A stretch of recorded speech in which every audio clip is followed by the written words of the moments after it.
Me dijeron que ya no era su hija y esas palabras las escuché en el momento más vulnerable de mi vida. Cuando mi padre me dejó en la sala de urgencias con 14 puntos en la cabeza y la sensación de humillación que me quemaba la piel como un fuego lento. Eso ocurrió el mes pasado, después de que su esposa, mi madrastra, le contara la mentira de que yo había empujado a su hijo escaleras abajo. Pero yo no fui la que lo empujó, fui la que lo atrapó antes de que cayera y sin embargo fui la culpable. No pedí disculpas, no les seguí el auto, los dejé ir, pero lo que ellos no sabían era que esa misma mañana, en la barra de la cocina, había visto algo que cambiaría todo. Una tarjeta con el logo de una inmobiliaria. 7 días después, los tres estaban parados en la entrada de mi casa, buscando algo que yo ya tenía y que los haría comer sus palabras. Pero eso no fue lo peor. Me llamo Josefina, tengo 30 años y soy enfermera geriátrica. Mi historia comenzó con una casa, la casa que mi madre me dejó, la casa que se levantaba en un terreno de esquina en San Miguel, Jalisco, a unos 70 kilómetros del departamento donde vivo ahora, en Guadalajara. Era lo último que quedaba de mi madre, Margarita, que fue bibliotecaria durante 22 años y murió cuando yo tenía 12 años, en una habitación de hospital que olía exactamente igual a la que me vio sangrar el mes pasado. Tenía un rincón de lectura en la sala, con libros que la biblioteca jamás habría permitido, y yo hacía mi tarea en el suelo mientras ella ordenaba y reordenaba los volúmenes en un sistema que solo ella entendía. Casi al final me tomó la mano y me pidió una sola cosa. Cuida la casa, me dijo, manténnos juntos. Yo tenía 12 años y lo prometí con el pecho lleno y sin la menor idea del costo que eso implicaba. Cumplí esa promesa durante 18 años, arreglando la caldera cuando se descompuso, cubriendo la mitad del arreglo del techo cuando goteó, completando los impuestos cuando había un faltante. Me repetía que mientras la casa estuviera en pie, una parte de ella todavía tendría una dirección. Y esa es la parte que todavía no me perdono, porque mi padre se casó de nuevo 3 años después de la muerte de Margarita, y Renata se mudó cuando yo tenía 15 años. En ese primer día de Acción de Gracias, ella se sentó en la silla de mi madre, a la cabecera de la mesa, y nadie dijo una palabra. Yo, menos que nadie, me volví muy buena manteniendo mi rostro inexpresivo, una habilidad que te sirve perfectamente hasta el día en que convences a todos de que no sientes nada. Un año después nació mi hermanastro, Elías. Prácticamente crié a ese niño, le enseñé a andar en bicicleta en el estacionamiento de una iglesia, corriendo detrás del asiento hasta que mis pulmones ardían. Cuando se subía demasiado alto a cualquier cosa, mi mano salía por instinto a atraparlo. Siempre me atrapas, me dijo una vez, sonriendo desde un árbol donde no debía estar. Renata nos miró desde el porche ese día y no sonrió. Miró mi mano en la espalda de Elías de una forma que nunca pude descifrar del todo. Ahora entiendo que era un reproche, y ustedes creen que hay madres que ven a sus hijos como competencia, o madres que no se dan cuenta de nada. Deberíamos perdonar a los que nos hieren o cortar con ellos para siempre. En los siguientes 40 minutos escuché cosas que cambiaron para siempre la forma en que veía a mi propia madre. Y lo que hice después terminaría rompiendo a mi familia. Mi corazón latía fuerte, como un pájaro atrapado, mientras mis pies descalzos tocaban las baldosas frías del pasillo. Me escondí detrás de la esquina, justo donde el pasillo se unía al recibidor, y me quedé escuchando. El murmullo de sus voces llegaba amortiguado, luego el roce de unos tacones sobre el parqué de la sala, el suspiro de los cojines al hundirse. Y entonces, un golpe seco sobre la mesa de centro, el sonido inconfundible de una carpeta llena de documentos pesados, y aún faltaba un detalle que yo no había visto. Thumbnail Prompts 1. Close-up of a woman's face, Josefina 30S, with a complex expression of sadness and downing realization looking away from the camera in a softly lit living room realistic photograph natural true to life colors soft, even dialect clear and well exposed, shallow depth of field candidly style photography. Calme veridae mod ordinari, real people in real interiors, no text, no letters, no watermark, not an illustration, not a 3 de render, not a cartón, not horror, not a triller poster, no heavy shadows, no dark vignette. 2. An old worn family photograph slickly out of focus. Showing a young her Josefina Witt, fater and a young her Renata Witt a subtle filter of nostalgia or fading memory placed, on a wooden table next to a blurry stack of documents realistic photograph natural, true to life colors, soft, even dialect clear and way exposed shallow depth of field. Candidli festile fotografi, calme veridae mood ordinari, real people in real interiors, no text, no letters, no watermark, not an illustration, not a 3 de render, not a cartón, not horror, not a triller poster, no heavy shadows, no dark vignette. 3. And Josefinas holding a crumpled. Al feed den envelope with a collection notice partiagi visible placed, on a kitchen counter with otere veridae objects in te background a sublesense, of den anxiety realistic photograph natural true olive colors, soft, even dialect clear and well exposed, show depth of field candidly festile photography calme veridae mode. Ordinary real people in real interiors, no text, no letters, no watermark, not an illustration, not a 3 de render, not a cartón, not horror, not a triller poster, no heavy shadows, no dark vignette. Video Basligi, mi madre siempre dijo que yo era la más fuerte, pero con ella se derrumbó la familia. Hasta que video Asiclamasi, Josefina siempre fue el pilar de su familia, la que mediaba en cada conflicto y cedía por la paz. Pero cuando los secretos de su hermana Renata y la debilidad de su padre salen a la luz, Josefina se ve obligada a confrontar las verdades que ha ignorado durante años, mientras su tía Constanza guarda una clave crucial para el destino de la casa. Diana momentos clave.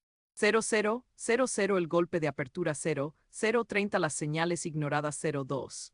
15 la revelación en la sala 0, 400 el plan del abuelo 0, 630 la confrontación final, almohadilla historias reales, almohadilla venganza, almohadilla traición familiar, almohadilla herencia, almohadilla historias de la vida. Yo era la que la familia llamaba cuando algo salía mal, y dejé que eso se convirtiera en mi identidad sin darme cuenta. Mi padre, un hombre que prefería la paz antes que la verdad, terminaba cada desacuerdo en esa casa volteando a verme. No a Renata, no a Elías, sino a mí. Solo déjalo ir, Josefina, por mí, por él. Siempre era por él. Confundí ese patrón con amor por mucho tiempo. Lo que realmente era, entiendo ahora, fue un hombre enseñándole a su hija que su comodidad era lo más barato en esa habitación. Renata entendía esa aritmética mejor que yo. Trabajaba medio tiempo en una oficina de bienes raíces y cargaba deudas a su nombre, lejos de la vista de mi padre. Yo solo conocía las pequeñas señales. Un aviso de cobro doblado rápidamente bajo una revista, una conversación sobre un crucero que se detenía en cuanto yo entraba a la habitación. La semana antes de la mudanza, encontré la tarjeta de nuevo en el mostrador, el nombre de un agente y un número de teléfono borroso. Cuando le pregunté a mi padre, hizo un sonido que no era una palabra. Renata intervino con suavidad. «Esta casa te ha estado frenando, Josefina», dijo, con una amabilidad que sonaba extraña. Creí que se refería al duelo por la muerte de mi madre. Esa noche la tarjeta desapareció y no le di más importancia. Yo tenía 9 años la primera vez que lo entendí. Mi hermano Elías había roto una lámpara antigua. Mi madre, Margarita, estaba furiosa. Mi padre, sin alzar la voz, me pidió que dijera que yo había sido. «Por la paz, Josefina. No le digas nada a tu mamá, solo que fue un accidente tuyo». Me miró con esa misma mirada suplicante. Y yo, por la paz, cedí. La lámpara se rompió, pero la mentira mantuvo la calma. ¿Crees que ese tipo de silencio es amor o simplemente cobardía? Mi tía Constanza, la hermana menor de mi madre, me llamó por esas fechas. «El nombre de tu madre sigue en esa escritura por una razón», me dijo. «Hay algo que dejó en mi viejo celular, una grabación de aquel entonces. Ven a escucharla cuando puedas». Le dije que iría. «La próxima semana», le aseguré. «Esta semana estamos vaciando el ático. Esta semana es la mudanza». He pensado mucho desde entonces en cuántas cosas terribles caben dentro de esa pequeña y suave palabra. Después, la mudanza fue un sábado de abril. Cuando llegué, la casa parecía una escenografía, vacía hasta las paredes, el desorden habitual de una vida barrido en las esquinas. El rincón de lectura estaba desnudo. Un vecino, un chico de 15 años llamado Nicolás, todo codos y modales, cargaba cajas y preguntó si la estaban vendiendo. «No», dijo Renata, demasiado rápido y con una voz demasiado brillante. Luego sacó su celular y comenzó a fotografiar cada habitación. «Para el seguro», le dijo a nadie en particular. Encontré una caja en el pasillo con la letra de mi madre. Dentro estaban sus cosas de la biblioteca, una placa con su nombre, una taza de café, una pila de fichas. Renata me quitó la caja de las manos justo cuando iba a tomarla. «No hagas un drama», dijo mi padre desde el umbral, tirando de un rollo de cinta de embalar. Dejé la caja al pie de la escalera plegable del ático porque no confiaba en mis propias manos. Esa fue la última cosa completamente normal que recuerdo haber hecho. Entonces el celular de Renata se iluminó al otro lado de la habitación, y aún desde esa distancia lo vi con claridad. Un anuncio de bienes raíces, nuestra dirección en la parte superior. Mi corazón se encogió. En el momento en que la escalera del ático se resbaló, mi corazón se detuvo. Elías gritó y yo me lancé hacia él sin pensarlo, con las manos extendidas para sujetarlo. La caída fue rápida, apenas 6 segundos, y él se desplomó sobre los peldaños inferiores con un golpe seco. La escalera se balanceó hacia atrás y me golpeó en la cabeza, máquina que la habitación se volviera blanca. Cuando la claridad regresó, estaba en el suelo con sangre corriendo hacia mi oído, mi mano aún aferrada a su hombro. Elías tenía un corte recto y horizontal en la espinilla, del tipo que te haces al resbalar por una superficie, no al ser jalado de ella. Tenía las manos mojadas y el corazón latiendo con fuerza, y noté ese detalle incluso en ese instante, pero Renata apareció doblando la esquina, vio a su hijo sangrando y mi mano sobre él, y tomó su decisión sin tener un solo hecho. Ella lo jaló de la escalera. Gritó Renata, con la voz histérica y las venas del cuello hinchadas. Elías no dijo nada, solo me miró con los ojos muy abiertos, como si buscara una respuesta que yo no podía dar. Mi padre apareció al pie de la escalera, observó la sangre, escuchó a su esposa, vio a su hijo permanecer mudo, y presencié el momento exacto en que su rostro dejó de hacer preguntas y empezó a decidir qué sería lo más fácil de creer. Tenía la mandíbula tensa y los ojos fríos, y supe que en ese momento mi padre me había perdido. ¿Crees que en un momento así, la verdad tiene alguna oportunidad contra una buena mentira? Porque a veces siento que en las familias, la lealtad se vuelve ciega y prefiere la comodidad antes que la justicia. ¿Deberíamos aferrarnos a la verdad aunque duela, o deberíamos callar y preservar la armonía familiar? La respuesta no es fácil, pero en mi caso, la verdad me costó muy caro. En el Hospital Central de Guadalajara nos llevaron a habitaciones distintas. A Elías le pusieron unos puntos y regresó a casa esa misma tarde con una historia que se solidificaba a cada hora. Yo recibí 14 puntos, una conmoción cerebral leve y 3 días de observación. En el pasillo, Renata hacía el papel de madre angustiada, con una mano pegada a la boca, contándole a una enfermera que su hijastra siempre había tenido un carácter fuerte, que siempre había sentido celos del muchacho. Tenía los ojos rojos y la voz temblorosa, y yo podía sentir su dolor, aunque sabía que era un dolor construido sobre una mentira. Mi padre llegó a mi puerta una vez, y por un segundo entero pensé que quizás por fin preguntaría. Pero entonces Renata pronunció su nombre desde el fondo del pasillo, sin siquiera urgencia, y ese segundo se cerró como una puerta, y él se fue con ella.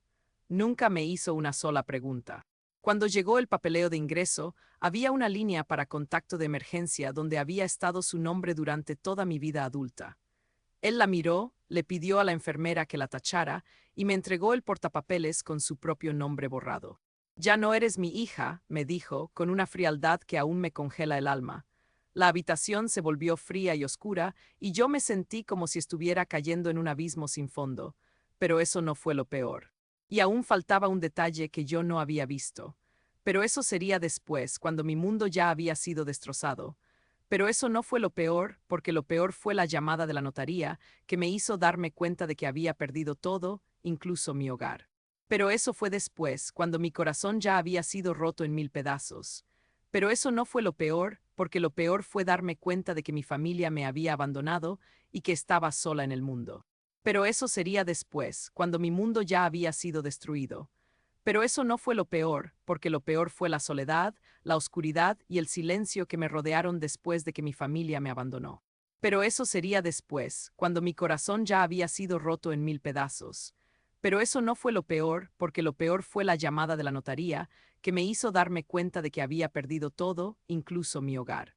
Pero eso fue después, cuando mi mundo ya había sido destrozado, pero eso no fue lo peor. La llamada de mi supervisora en la central de ambulancias me llegó cuando apenas había pasado un par de horas desde que me dieron el alta en el hospital de Guadalajara, y con ella, mi mundo empezó a derrumbarse. Me informó con una frialdad que parecía haber sido calculada para lastimarme, que quedaba suspendida de mis turnos sin goce de sueldo, sujeta a una investigación administrativa porque un familiar directo había presentado una queja formal acusándome de agredir a un menor. Solo una persona en esa casa Tenía la capacidad y el tiempo suficiente para averiguar el número interno de mi jefatura y redactar una acusación así de calculada, y eso me hizo sentir un escalofrío en la espalda. Pero eso no fue lo peor. Al revisar el portal de bienes raíces en mi celular, el anuncio de la casa de mi infancia ya no aparecía en trámite, sino marcado como vendido en apenas 4 días hábiles. Nadie vende una propiedad familiar de 2 millones de pesos en 96 horas por un impulso repentino. Una venta así solo se cierra cuando el terreno legal se estuvo preparando a espaldas de todos durante semanas enteras. Y ahí estaba yo, con las manos mojadas y el corazón palpitando, tratando de entender cómo mi propia familia me había traicionado de esa manera. Manejé despacio hasta la colonia donde crecí y me estacioné justo enfrente de la casa, mirando el letrero de la inmobiliaria clavado entre las bugambilias secas que mi madre solía regar con tanto esmero. No me bajé del auto porque comprendí que ya no tenía ningún derecho legal de pisar esa banqueta, y ese despojo total era exactamente lo que Renata había planeado desde el principio. Una persona que manipula a su propia familia para quitarle el techo a una hija huérfana ya cruzó todos los límites imaginables. ¿Tú crees que alguien capaz de planear un despojo así merece una segunda oportunidad o cortarías todo contacto de inmediato? ¿O deberías intentar perdonar y seguir adelante a pesar de que tu corazón te diga que no es justo? Fui directamente a la casa de mi tía Constanza, quien me esperaba en la sala con el rostro desencajado y su viejo celular sobre la mesa de centro. Sin decir una sola palabra, oprimió el botón de reproducción y la voz limpia de mi madre llenó la habitación después de casi 18 años de ausencia física. Decía claramente que esa casa era su última voluntad para mí, el único patrimonio que podía dejarme para mantenernos unidas pase lo que pase. Mi tía me miró a los ojos y me confesó que mi padre había escuchado esa misma grabación años atrás, lo que significaba que él había firmado el poder notarial y la venta conociendo perfectamente el deseo de la mujer que decía haber amado. Y en ese momento sentí que mi corazón se rompía en 1000 pedazos y mis ojos se llenaron de lágrimas.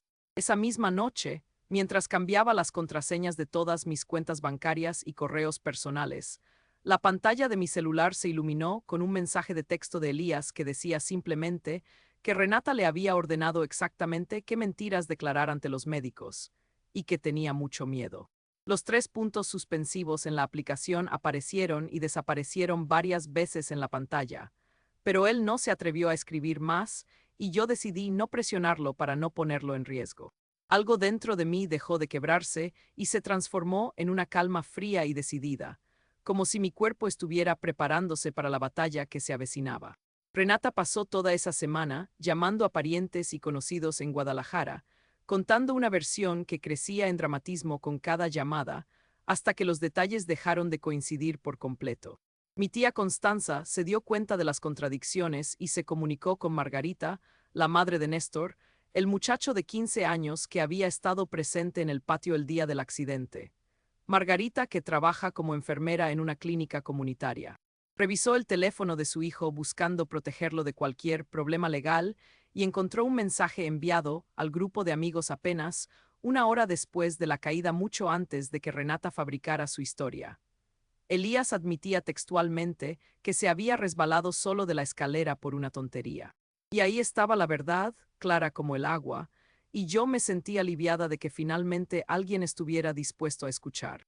Cuando Renata fue a buscar a Margarita esperando intimidar a un adolescente sumiso, se topó con un muchacho firme respaldado por su madre en el quicio de la puerta. Néstor le dijo claramente que yo no había empujado a nadie, sino que me arrojé para amortiguar el golpe de su hermano.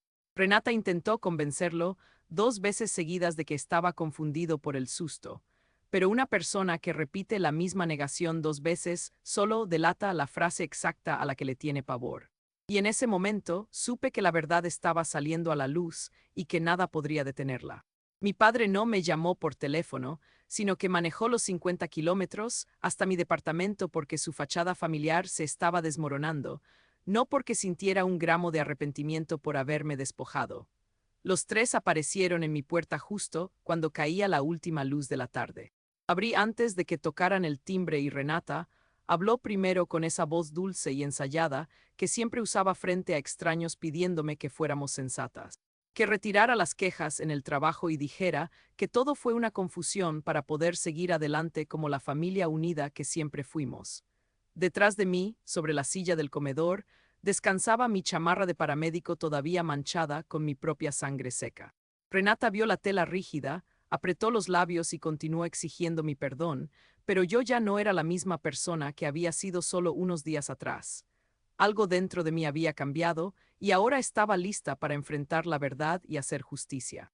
Mi padre finalmente rompió el silencio, con los ojos clavados en el tapete de la entrada de mi departamento, incapaz de sostener mi mirada. Me explicó que habían encontrado al único testigo que realmente vio lo que pasó esa tarde en la escalera, un joven llamado Néstor. El chico les contó la verdad sin titubear. Mi padre ahora me creía, pero me dolía profundamente saber que no era porque yo fuera su hija, sino porque un joven de 15 años con un video en su celular lo había acorralado contra la pared. Es demasiado tarde, le dije, y dejé que el silencio hiciera su propio trabajo pesado entre nosotros. Pero eso no fue lo peor. Elías dio un paso al frente, terminando ese medio movimiento que sus zapatos habían iniciado días atrás en la puerta del hospital, cuando prefirió callar. Dije la verdad, Josefina. Ya les conté todo, murmuró con la voz temblorosa. Miré a mi padre, sintiendo cómo el frío de la noche de Guadalajara se colaba por la puerta abierta y cómo mis manos se mojaban de sudor. Le dije que necesitaba pruebas para creerme a mí, pero que nunca necesitó ninguna prueba para abandonarme y creerle a Renata. La casa de mi madre ya no existía para nosotros, la vendieron mientras yo estaba inconsciente en una camilla. La palabra hija también se había esfumado. Él mismo la tachó de su vida mientras una enfermera observaba cómo me daban la espalda. Apoyé la mano en la puerta abierta para que los tres pudieran ver que ahora era mía y que yo tenía el poder de cerrarla. ¿Tú crees que el perdón es una obligación cuando la traición viene de tu propia sangre? Muchas veces nos dicen que la familia es lo primero, pero nadie te explica qué hacer cuando la familia es la que te clava el cuchillo. ¿Debes perdonar y arriesgarte a que te lastimen de nuevo, o debes protegerte y cerrar la puerta a aquellos que te han traicionado? La verdad completa salió a la luz en los días siguientes, como piezas de un rompecabezas sucio que por fin encajaban. El contrato de venta de la casa tenía una fecha de 3 semanas antes de la mudanza, 3 semanas antes de que Elías siquiera tocara esa escalera. Renata nunca necesitó que yo me cayera para sacarme del camino. Ella necesitaba que yo estuviera callada y sin autoridad legal para oponerme a una venta que la propia voz de mi madre había prohibido antes de morir. El accidente de Elías solo le entregó el arma que necesitaba, envuelta para regalo con mi propia sangre, y aún faltaba un detalle que yo no había visto. La historia de Renata se desmoronó por completo durante una comida familiar, cuando los detalles que les dio a dos tías distintas dejaron de coincidir. La oficina de bienes raíces donde trabajaba la dejó ir discretamente semanas después, para evitar escándalos legales. A la primavera siguiente, Constanza invitó a mi padre a una carne asada en su jardín. La invitación no incluía a Renata y él decidió no ir tampoco. Mi incapacidad como paramédico terminó cuando el distrito revisó mis registros de alta y la declaración de Néstor, limpiando mi expediente por completo. Mi padre me dejó un mensaje de voz muy largo hace poco. Se le quebraba la voz y se escuchaba viejo, cansado. Debí haberte preguntado a ti primero, Josefina. Lo siento tanto, decía. Guardé el mensaje pero no le regresé la llamada. No hacerlo se sintió como el primer límite real que logré establecer en mi vida. A veces la justicia no es recuperar lo que perdiste, sino proteger lo que te queda. ¿Alguna vez has tenido que elegir entre tu paz mental y el perdón a alguien que no lo merece? ¿Debes priorizar tu propia sanación o perdonar a aquellos que te han lastimado? La respuesta no es fácil, pero yo encontré la mía. No pude recuperar la casa de mi infancia. Esas paredes ya no nos pertenecen, ahora hay alguien más leyendo en el rincón que era de mi madre y no hay nada que yo pueda hacer para cambiar eso. Pero entendí que la casa nunca fue la promesa real, era solo el lugar donde la promesa vivió por un tiempo. El manténganse unidos que mi madre nos pidió siempre se refirió a la honestidad, no a un techo de tejas. Yo mantuve eso. Ahora tengo la caja de recuerdos de mi madre en un estante a la altura de mis ojos, en mi propia sala, no en un ático que le pertenece a extraños. Al lado de la caja puse la pulsera del hospital que yo misma corté de mi muñeca el día que salí de allí. Son dos objetos, ambos verdaderos. Elías me llama casi todos los domingos bajo las condiciones que yo misma impuse. Esta puerta está abierta para él, pero no para ellos. El hogar nunca fueron esas 4 paredes que vendieron mientras yo sangraba. El hogar es el lugar donde ya nadie me obliga a demostrar que soy inocente. Vivo ahí ahora. ¿Alguna vez tuviste que alejarte de tu propia familia para poder sanar?